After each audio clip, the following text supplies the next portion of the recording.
Converse Cowboy, Fort Worth follow-up, take one. Hey guys, Mike Roberts, the Converse Cowboy podcast. Here to do a little follow-up on the Fort Worth trip. You know, we got back, it was in December, and God, it seems like it was just yesterday, and we released the last interview from that trip with Peter Robbins last week. And we've got some more interviews coming up. They'll most of those will be via Zoom, and we'll get out and do some in-person stuff whenever we can. But it's just for convenience sake, we're going to be doing some Zoom stuff and a lot of cool guests that are coming up. So y'all stay tuned and be sure to check that stuff out.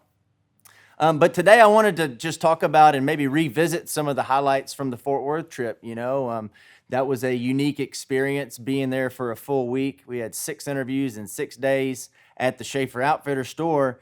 And then on top of that, we had other, little mini interviews at Kerry Kelly's booth.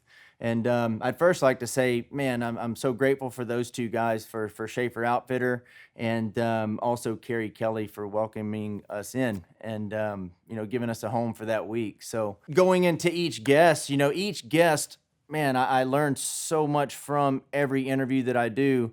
And everybody brings their own unique perspective, and I think that's what's so cool about what I get to do. I feel very fortunate and grateful for this platform that I get to sit down and ask the questions that I want to know the answer to, genuinely, like questions, as selfish as that may be. Like, I spend hours and days thinking of these things. I know it may seem very simple, like the questions that I ask, but I put a lot of time and effort into what makes these people tick and why and how they do what they do. We had some musicians on the show that brought a different perspective, as it relates to the arts. And so, having those musicians on was an interesting perspective, and it made me really think, because as an entrepreneur, I'm constantly pushing for more. And after sitting down with those guys, it seems like they get more done just by letting go. And I'm not saying they don't have work ethic, because they're not where they're at because they don't work at what they do. But what it did for me is it allowed me to look at it from a different angle, give a different perspective. Maybe, I guess the best way to say it is to find the balance, right? And so I've been journaling a lot about this lately and meditating on it and trying to figure out where that balance is, when to push for more, when to really work at it, and then when to just kind of let go and see where you're at and let it be. And, like I'll use Coulter Wall for an example, like he says some of the best ideas come to him, not when he's sitting down with a pen and paper, but whenever he's out either riding a horse or working on the ranch somewhere, and so to me, that's like letting go, and just letting your mind flow and let the thoughts come to you as they may. And so that brings up another question. I don't know that I'm going to be able to answer this, but you'll hear me ask this on interviews going forward. It's like, how do you determine what is the best use of your time? How do you determine what's productive, and how do you determine what's non-productive? And I don't know that anybody can even answer that, because time will tell. Like, again, as an entrepreneur, I try to be as efficient as I can, and I put systems in place so my business can operate and I don't have to be there to do it. I can run off to Fort Worth and do interviews for a week. But that being said, it's like, maybe am I missing something by not being there, by putting in the work? And this is just an example. Like, how do you know what to say yes to? How do you know what to say no to? And I've gotten a lot better at saying no. I used to be a people pleaser, and I tried to say yes to everything. And I think that's important maybe early in your career, as a young, whether you're a musician or whether you're an accountant, whatever you're doing. I think it's important to say yes early on a lot and really soak up as much as you can. But for me, I feel like where I'm at now, like this balance of yes, no, I'm leaning more towards no. Time is something I think about a lot. I journal about it a lot. Like, what the fuck is time? You can't see it. You can't really feel it, but yet it dictates our day. It dictates our emotions if we let it, because we're late or somebody didn't show up on time. It plays a bigger role than what I think we realize, at least for me. Like, I didn't realize how important that was. And so you'll hear me thank most every guest that comes on the show, because I do believe that is our most valuable asset. And I do appreciate every single guest that comes on the show for sharing their time with me, because I know they could be doing a number of other things.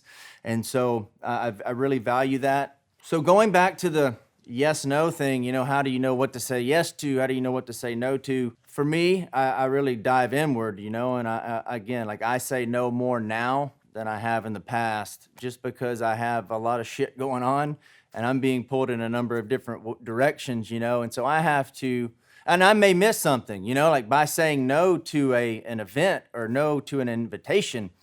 Like I may miss something really cool that happens, and I've got to be okay with that because I'm making what I think is the best decision for me at that time. With everybody that I sat down with in Fort Worth, there was a common theme, a common thread, and all of these guys did different things. There were some musicians, there was a photographer, there were some real estate agents, but the one consistent thing was a delayed gratification. Like in the William Clark Green interview.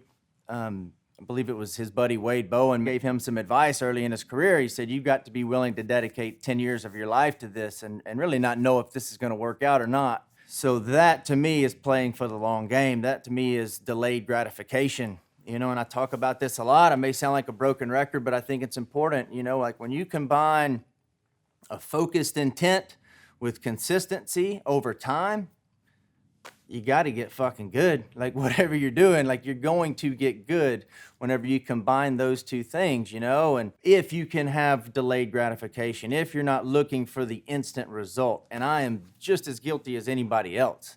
These practices like that I talk about, again, I'm not a fucking guru and I'm not preaching to anybody, right? So these are the practices that I do and the things that I've learned that work for me. And one of them is consistency. It's very simple. I'm a very simple-minded guy. Like, and I see this in those other people like that I interviewed, and really what that does is it validates some of my own beliefs. It allows me a different perspective to see things through their eyes that I may not have seen before. But again, like going back to consistency, you do that enough, the compound effect will take over at a certain point in time, and then the shit just starts to snowball. And so I've seen it in business. I'm starting to see some of the effects of that with the Converse Cowboy show, and it's just really cool to see. But I think the most important thing with that, really know why you're doing what you're doing, love what you're doing. God dang, it's not really that hard, but we as humans seem to complicate the shit out of it, And I don't understand it. I'm guilty as anybody. It's something I think about often, I journal about, I meditate about, but really, it's not that hard. It really isn't. Something I saw a long time ago, and I printed this out. It's the Serenity Prayer, and it's so simple, but I love what it says and the message, so I have it posted at my house and in my office. But it says, God, give me the serenity to accept the things I cannot change, the courage to change the things that I can, and the wisdom to know the difference. And so it goes back to what I say all the time, like control what you can control, which is Stoicism 101. Again, like I'm not trying to oversimplify this crazy thing we call life. I'm in the race just like everybody else. But again, like this is a journey. It's not a destination. We're not going to get to a place where we can just say everything's done and we can be happy. That's not going to fucking happen. Sorry. So guys, y'all stay tuned. We've got some really cool interviews coming up. With some really cool guests, some more musicians. I actually got an author coming on. We got some horse trainers, so stay tuned for that. And also, I'm going to be going on a little adventure sometime in March. I think at the end of March, I'll be going to a remote location, and I'm going to be taking a backpack, whatever I can put in the backpack, a suitcase, and my guitar, and a $50 bill for 15 days. Leaving all of my credit cards, everything else at home, and we're gonna see what happens. See what comes up. It'll be interesting, but I'm gonna document the whole thing and let you guys tag along for that experience without having to really experience being homeless. Because that's the thing. Like I'm gonna show up with nowhere to stay. I don't know anybody in this little town that I'm going to, and we'll just see what happens. And the reason I'm doing it, like I do all the time, like put these challenges in front of myself to see where my mind goes. My mind's already started, since I found out about doing this thing, like my mind's already started racing and worrying and creating these stories. And so I'd be interested to see what happens when I'm actually in it. And, and again, when people ask why, it's for the personal growth that's going to come from it, that's already coming from it. And so as it gets closer to that time, I'll let you guys know. But until then, guys, thank you for following along. Thank you for the fans that reached out while we were in Fort Worth. It was really a pleasure to meet all of you guys. And till next time, stay grateful. The journey is the destination.